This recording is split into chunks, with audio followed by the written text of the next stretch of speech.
a ribbon of steel that stretches across a continent. The train was a vehicle born of the Industrial Revolution, and it helped give birth to a nation. So much intoxicating power! Some folks hide in the bushes just to see the train.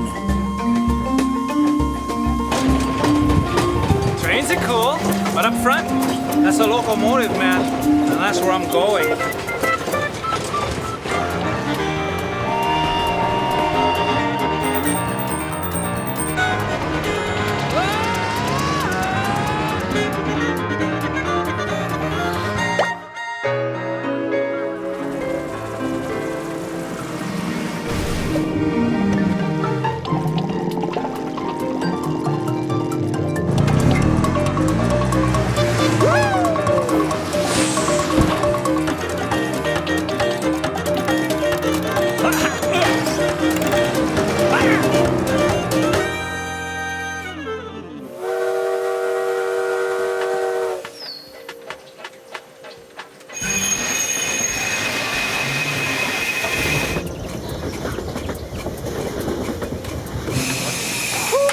Great deal of respect for the locomotive. When you're in here in the belly of the beast, you see where the power comes from. You feel the heat off this thing? I'm heading back to comfier climbs, buddy. The train has played an important part in the growth of our country, and not just as a symbol of progress, but as the vehicle that brought the unstoppable and the inevitable march toward the future. All aboard! It is the vehicle that tamed the frontier, baby. And its arrival marked the end of an old way of life and the beginning of a new. First locomotives in Canada were steam-powered, like this one. You can hear the noise from, look at the size of these wheels. Now, what you need to make a steam engine work, you need two essential elements, and that is water and fire. Okay, when water particles are heated, they move around rapidly, and this action creates force. Now, force in a pressurized container can be harnessed. The fire is created in a firebox using coal. The firebox is surrounded by a water jacket. Inside the boiler, there are smoke tubes which heat the water and convey the hot exhaust to the smoke box, where the gases are drawn out through the chimney. Once enough steam pressure is built up, the steam is transferred from the main steam pipe to the cylinders. Hot. Steam. The steam forces the piston to move, which in turn moves the wheel. At the end of the stroke, steam enters the opposite end and the piston moves the other way, expelling the exhaust. This reciprocating movement is what makes the well-known steam train sound of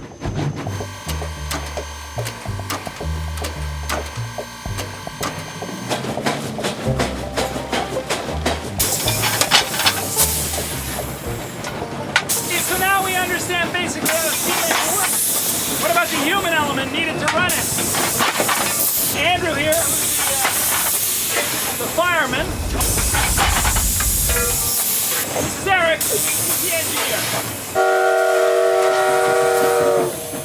Never get tired of that. Managing the boiler is a balancing act. The fireman has to know the route and anticipate how much steam pressure is going to be needed to run the engines up to 2 miles down the track. I have to know where we're going, I have to know where we are now, I have to know where we're going to be in 10 minutes' time, and if I don't, then it all gets messed up. The conductor back there tells me he's the boss of the train. He's the boss of the train, but you have to understand that when we unhook this from the train, he can be the boss of anything he wants. He can. He's just the boss of like some motionless cars. The old days in the railway, this was a constant battle because the locomotive engineer is in charge of the locomotive, and the conductor's in charge of the train as a whole. Yeah, it's funny. And when they got into a discussion, it was usually, well, fine, I'm taking my locomotive home now, we'll see you later. Oh, really? Would that happen? Oh, yeah, they said that. Eric, what about letting me have a go on the old whistle? See, I'd like to let you do that, but I had to wait 60 years before I was allowed to do it.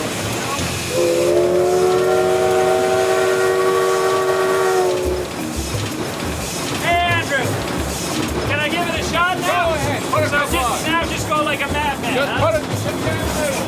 Big shovelfuls? Half the other hole. It's like you're shoveling it into the mouth of hell. You're going to spread it.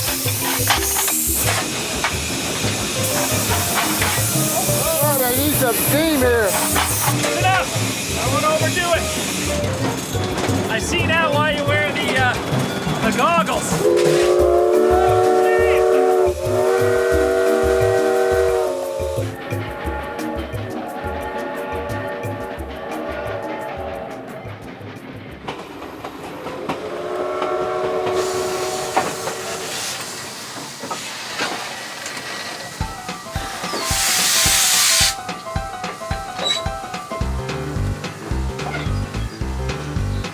Hey David, how you doing? We got time to, just quickly, this is David, he's the real conductor, anxiously checking his watch here because we're ready to roll. And would you be like, to look officious, you sort of like keep looking at the watch and frowning slightly? Yes, of course. Look at the watch. It's like going like this? Yeah, like that. Where's the engineer? A lot of people think that the engineer Is in charge. is in charge. He thinks he's in charge. He thinks he's in charge, Yeah. but in actual fact, it's the conductor. The conductor's kind of like the captain of the train. He tells the engine when to go, where to stop. A minute before 12? What time do we leave? 12? Yeah. So in 1 minute, will you let me yell out all aboard? Sure, I guess so. All aboard! All aboard! Show me yours again. All aboard! All aboard! Railways and railway technology have played a huge part in the history of this country from the 1850s through to today. As a matter of fact, in 1867, when we were getting together to form this country, part of the deal was that the central government be able to construct and maintain a railway which would connect the maritime provinces with Upper and Lower Canada. The first railway was just what we call a portage railway, you know, something which is linking two waterways. The idea in the beginning wasn't to build a Canadian national railways across Canada, because Canada as per se wasn't in existence. But soon enough, people were thinking about building what they call not really a transcontinental railway, but an intercolonial, something linking all colonies in the British North America. In fact, the British North American Act of 1867 contained a specific reference to the new central government's responsibility to connect Nova Scotia, New Brunswick, Quebec, and Ontario with a railway line. Following Confederation, Canadians would look to railway technology as the most important means of political and cultural survival as they began expanding and claiming the West as their own.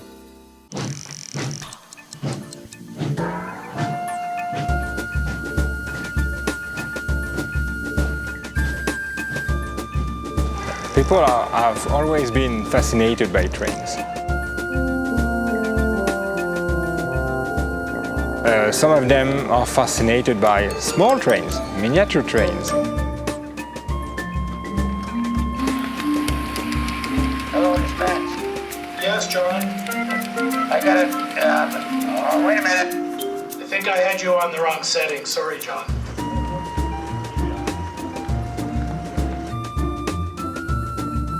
The club is known as the Model Railroad Club of Toronto. It's been around since Evan, stop there. Been building and maintaining this grand model railway since 1938. So, hold on a sec, let me just call this in. Train 98 dispatch. Dispatcher to the railroad, over. Yeah, could you restore the south switch at Macadam interlocking? We're just going to back on that express car onto train 3. Acknowledge. Okay, you want to pull ahead? We're going to just push that car.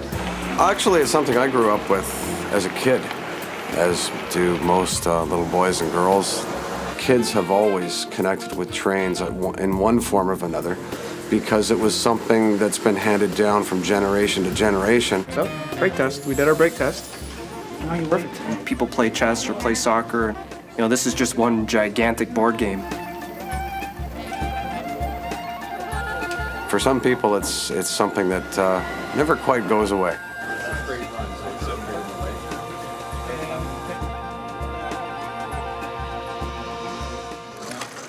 The trains may be teeny tiny, but the amount of passion and attention to detail that went into this 400 square foot model is massive. There are over 5,000 linear feet of track, all hand laid. So big and real. Yeah. we're attempting to, as closely as we can, represent railroading in Ontario in the late 1950s and early 1960s. At first glance, these trains may appear to be toys, but don't be fooled. This is serious business. Dead serious. Some of the other members that have been down here for quite a bit longer than myself, 25, 30 years, guys like doing track work. A lot of guys like doing the electronics that are all under the layout. There's miles, and I'm not kidding. It's quite a system that needs to be maintained on a regular basis. It's not just build it, run it. It's something this large requires a lot of maintenance, a lot of time and effort. In 1872, construction of a railway connecting central Canada with the Pacific coast began through the Rocky Mountains. The Canadian Pacific Railway would be one of the most ambitious engineering feats in the world. One of the driving forces behind it was the insatiable push of Western expansion across the continent.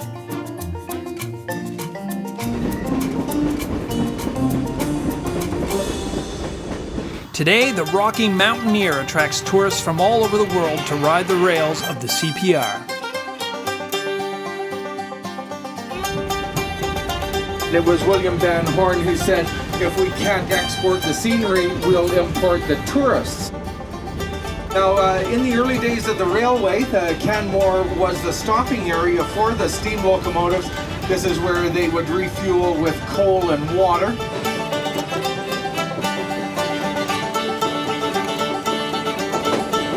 I think it brings back a different era, a different time, and you can get a kind of a perspective of what it must have been like years ago, back in the heyday.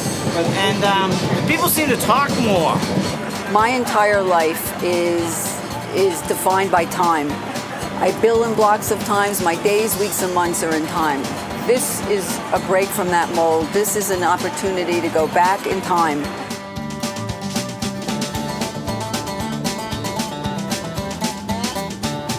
If you think my job is dangerous, imagine building a railway through this terrain.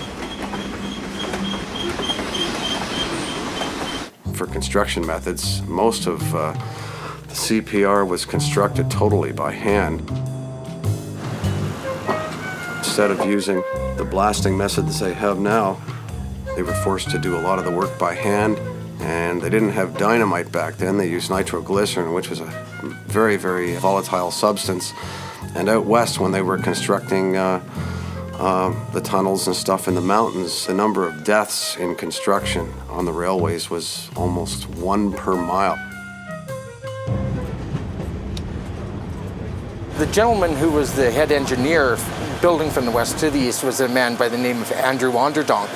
And he had built a number of railways down in the States. And when he was going to be building the railway from the west going east, he told the people he was going to bring in Chinese workers.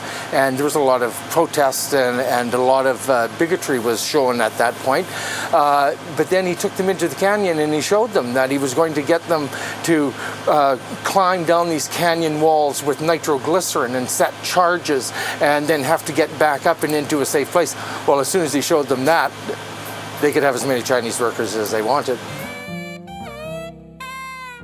In fact, they brought in about 4,000 Chinese workers. And by conservative estimates, 8% of them died in the canyons.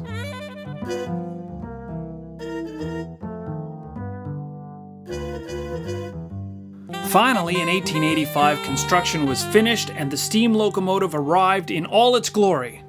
A glory whose days were numbered.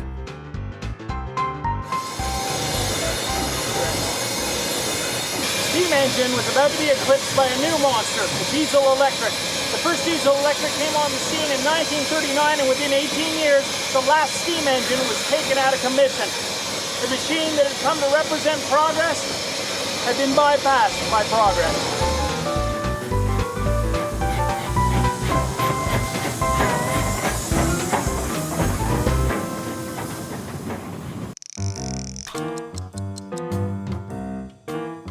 So at the end of the Second World War, we came from the steam engine era to the diesel electric locomotive era.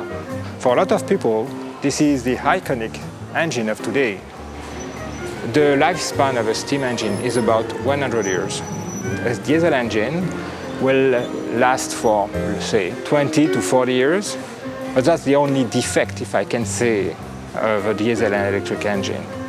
They are less costly because they consume less fuel. They are working every day of the week, all day long. They don't require as much maintenance as a steam engine. And a steam engine will be useful for maybe 80, 100 years, but requires so much maintenance and be so costly.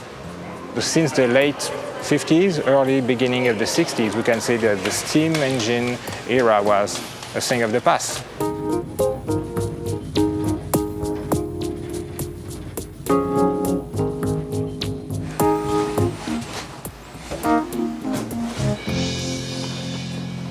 So we are here inside the typical diesel electric compartment of a locomotive.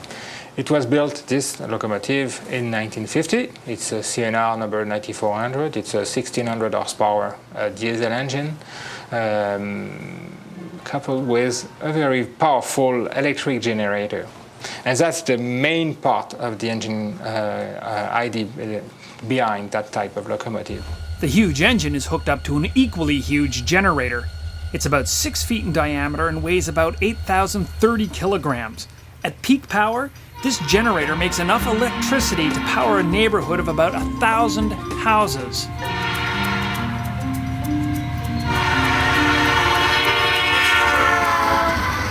Okay to release the brakes here, Kenny? Yes, it is.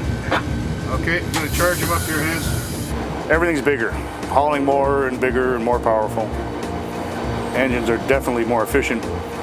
Back then they were hauling 50-car trains. We're hauling freight trains up to 120 cars and more, 150 cars. The average speed of these locomotives, 110 kilometers an hour. Today, locomotives are moving more freight than ever, which is cause for much delight for a very special kind of person. Only one ahead of you, and there's no lineup, so you should be able to go straight in. Over.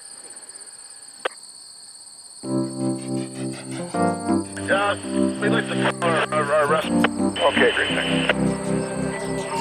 Thanks. So there's a train calling the dispatcher and announcing that he's ready to leave.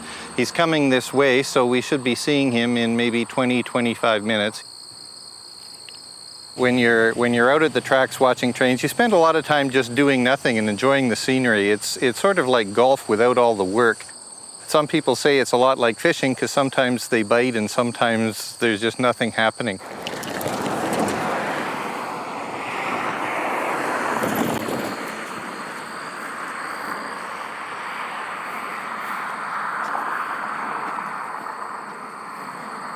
The most important rule in the hobby is stay off the tracks and stay out of any place where you could get hit by a train. It's just like going bird watching without the birds. In Britain, where the hobby really started, they call themselves train spotters, and train spotting is really watching trains and logging notes of what trains go by and what trains people have seen. This is my log that I keep. I have a number of these books that I've built up over the years, and it's basically my record of the trains that I've seen when I've been out by the tracks.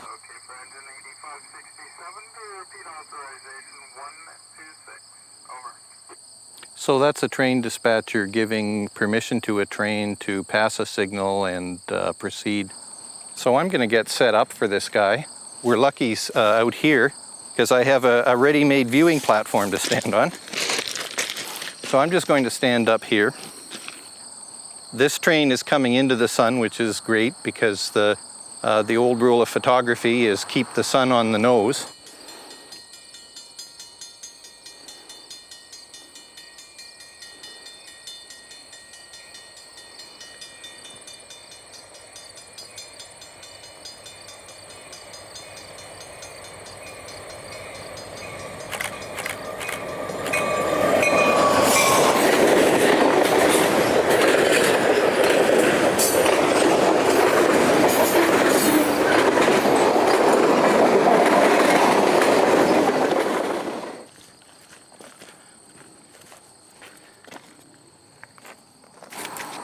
Okay, so that was 1530 or 3:30 in the afternoon, CN 5700, train 145.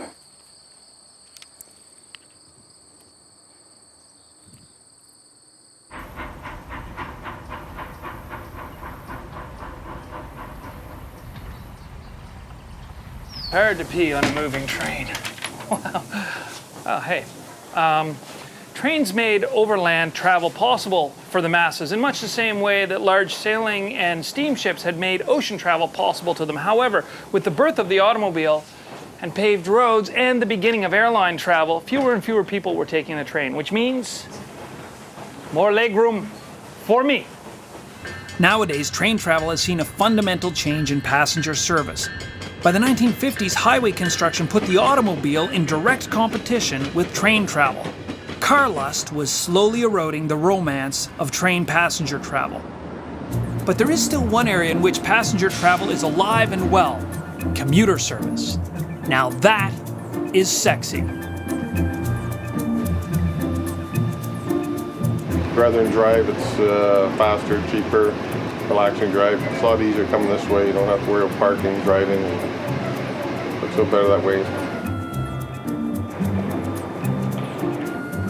The gridlocks we experience on the highways in Ontario, the train travel coming in on the GO train is obviously the best way to go.